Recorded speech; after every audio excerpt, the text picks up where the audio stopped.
Senhor subiu ao toque da trombeta. O Senhor subiu com chofar e clarins.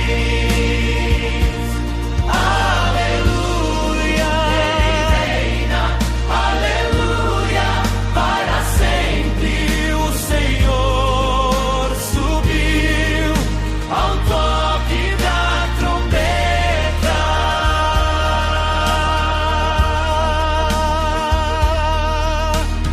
Os céus cantam. Um bom dia, a paz de nosso Senhor Jesus Cristo, em nome do Pai, do Filho e do Espírito Santo. Amém. Recorramos sempre à poderosa intercessão de Maria Santíssima, nossa Mãe, e de São José, o Justo. E na liturgia de hoje celebramos a solenidade da Ascensão do Senhor, e talvez seja uma das festas mais mal interpretadas e compreendidas do cristianismo contemporâneo. Muitos a imaginam como a despedida de Jesus, como se Cristo tivesse abandonado o mundo para refugiar-se numa distância celestial. Mas a ascensão não é ausência, é entronização. Não é fuga da história, é o início do senhorio universal do Cristo ressuscitado sobre toda a criação. E justamente aqui a liturgia de hoje confronta a maior enfermidade espiritual do homem moderno, a perda da verticalidade. Vivemos numa civilização horizontalizada, incapaz de erguer os olhos. Tudo foi reduzido ao imediato, ao útil, ao mensurável. O ser humano tecnológico conquistou o espaço exterior, mas perdeu o espaço interior. Multiplicaram-se as conexões digitais e as várias tecnologias, enquanto a alma humana se tornou dramaticamente desconectada da realidade. E a teologia cristã séria nunca entendeu a ascensão como Jesus voando pelo espaço, como um personagem de ficção científica, como se fosse um super-herói. Interpretar literalmente desse modo seria reduzir o mistério teológico profundo a uma cena quase caricatural.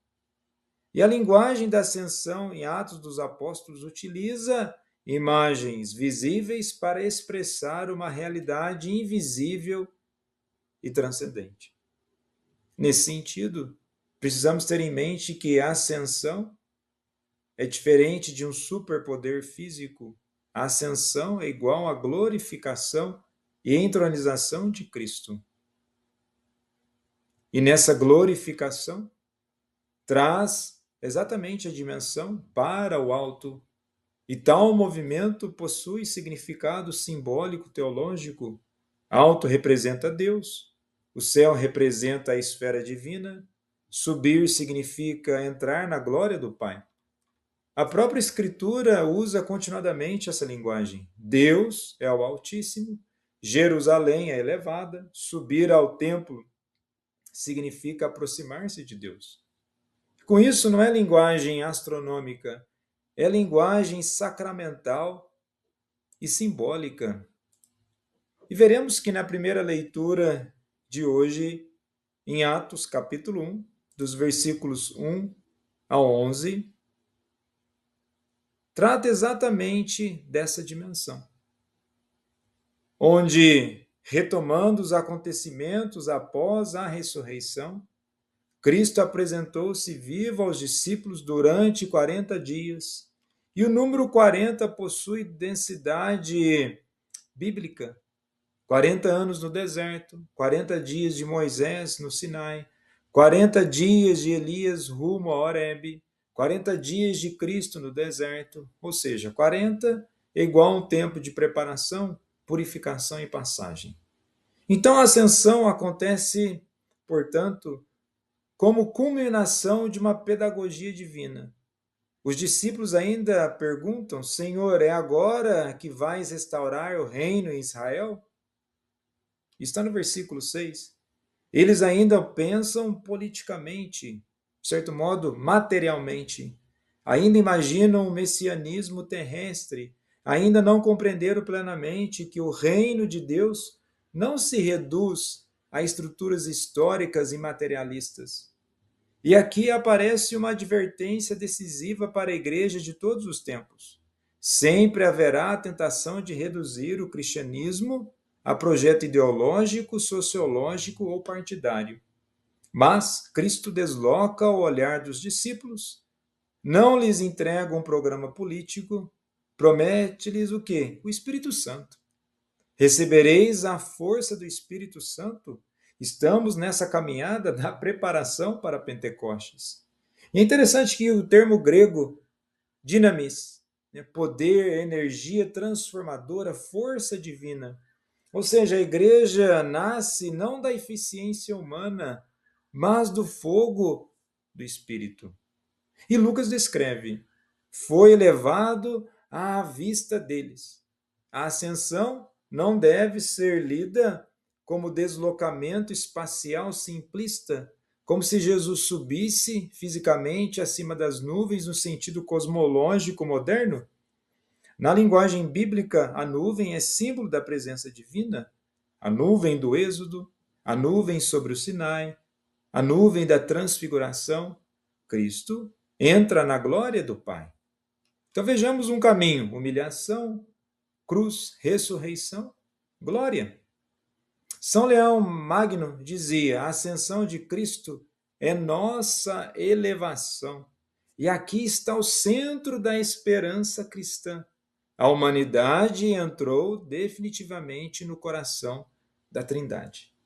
Cristo ascende levando consigo nossa carne, nossa história, nossa humanidade ferida. O céu já possui marcas humanas. E podemos nos perguntar: por que estáis olhando para o céu? É a tensão entre contemplação e missão. Os anjos perguntam aos discípulos: homens da Galileia, por que ficais aí parados olhando para o céu? A pergunta não condena a contemplação, condena a paralisia. O cristianismo não é alienação espiritual. A ascensão não convida à fuga do mundo, mas à transformação do mundo à luz da eternidade. E aqui surge o equilíbrio católico: contemplação e missão, oração e história, mistério e encarnação. O secularismo moderno destruiu justamente essa síntese. Alguns vivem apenas na imanência, outros refugiam-se numa espiritualidade desencarnada e muitas vezes um catolicismo imaginário. Mas Cristo envia os discípulos para onde? Ao mundo. E na segunda leitura de hoje, em Efésios capítulo 1, dos versículos 17 ao 23, São Paulo oferece uma das maiores cristologias do Novo Testamento.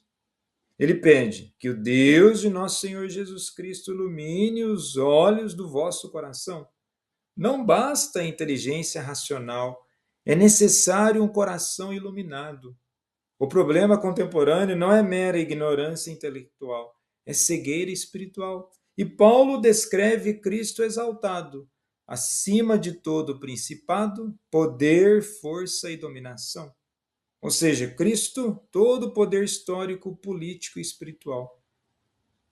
Vejamos que na época que Paulo escreve, Roma parecia eterna. Os impérios pareciam absolutos. Hoje, ideologias modernas também se apresentam como salvadoras. Mas Paulo proclama: somente Cristo é Kyrios, é Senhor. Nenhum sistema econômico salvará o ser humano. Nenhuma tecnologia redimirá o coração humano. Nenhuma ideologia preencherá o abismo espiritual da alma. Somente o Cristo glorificado. O Papa Bento XVI observava que a crise moderna nasce da eclipse de Deus. Quando Deus desaparece do horizonte, o ser humano perde também sua própria dignidade transcendental.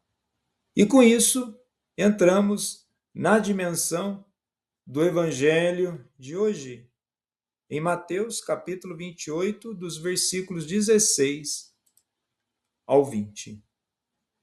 E aqui encontramos a conclusão majestosa do Evangelho. Os discípulos vão para a Galileia, lugar simbólico do recomeço. O texto diz que alguns estavam ali pensando no que fazer. Alguns, porém, duvidaram. Mesmo diante do ressuscitado, ainda existe fragilidade. A fé cristã não elimina automaticamente a luta interior. A santidade não é ausência de combate. E justamente homens frágeis, Cristo entrega a missão universal. Ide e fazei discípulos de todas as nações. O verbo central não é simplesmente ir, mas fazer discípulos. A igreja não existe para produzir consumidores religiosos. Existe para formar discípulos configurados a Cristo. E aqui está uma crítica necessária ao cristianismo superficial contemporâneo. Muitas vezes reduzimos a fé a eventos, emoções, marketing religioso, festas desnecessárias, identidade cultural. Mas Cristo fala de discípulos, conversão, perseverança, transformação e existência. A transformação da existência como a nova configuração. Jesus não nos deixou uma realidade para simplesmente sermos pessoas boas, mas para que possamos ser pessoas novas, configuradas a Cristo. Aquele que hoje, na solenidade da Ascensão, nos lembra que a nossa humanidade não foi somente redimida, ela foi santificada e elevada juntamente com Cristo aos céus. Jesus, manso e humilde de coração, fazei o nosso coração semelhante ao vosso.